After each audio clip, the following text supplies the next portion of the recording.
Hello everyone, তো একটা mini blog নিয়ে চলে আসলাম তোমাদের সামনে।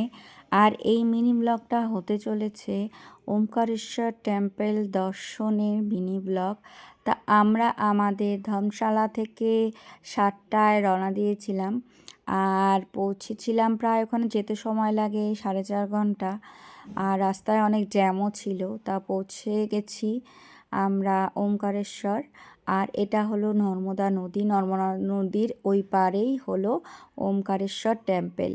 তো দেখো কি সুন্দর নীল জল ওমকারেশ্বরের নর্মদা নদীর। তা বিকাশ আর বাপ্পাদা স্নান করবে এই নর্মদা নদীতে, ওরা স্নান করে নিল। তা আমরা স্নান করিনি, ঠান্ডাই লাগছিল, জলটা খুবই ঠান্ডা ছিল। ওয়েদারটা অত ঠান্ডা না থাকলেও জলটা খুবই ঠান্ডা ছিল। আর এই নীল জল, একদম নর্মদা নদীর নীল জল। আর এই জলে স্নান করার পর এই বোটিংয়ে করে আমরা চলে যাব সেই ওমকারেশ্বর মন্দিরে। আর এই ওমকারেশ্বর মন্দিরটা হলো ওম শেপের আইল্যান্ড বলো, টাপু বলো, সেটার মতো দেখতে বলে তার নাম হয়েছে ওমকারেশ্বর টেম্পল। আর ওই যে দেখা যাচ্ছে, দেখো ওমকারেশ্বর মন্দিরটা। তারপর বোটিংয়ে করে আমাদের সেই ওমকারেশ্বর মন্দিরের চক্কর কাটিয়ে আমাদের মন্দিরে ড্রপ করবে।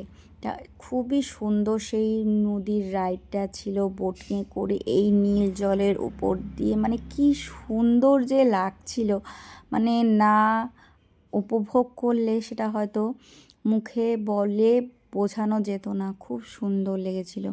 তা সেই বোটিংয়ে করে আমরা তারপরে চলে আসলাম এই মন্দিরে।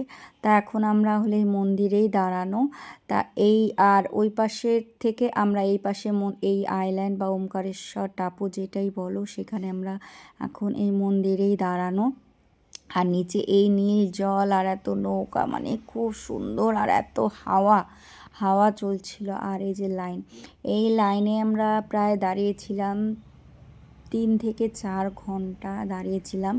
7 থেকে 8 তলা হয়তো মন্দিরটা হবে, গোল গোল চক্কর কেটে কেটে কেটে কেটে আমাদের উপরে মানে পৌঁছতে হয়েছিল দর্শনের জন্য, ওমকারেশ্বর বাবার দর্শনের জন্য।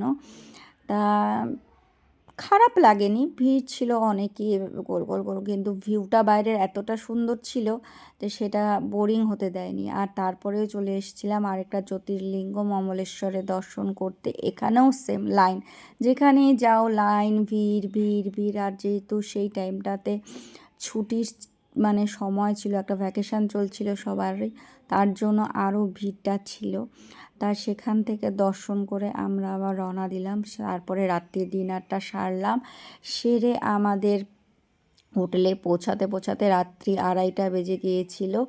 তো এখানেই শেষ করলাম আমার এই ওমকারেশ্বর টেম্পলের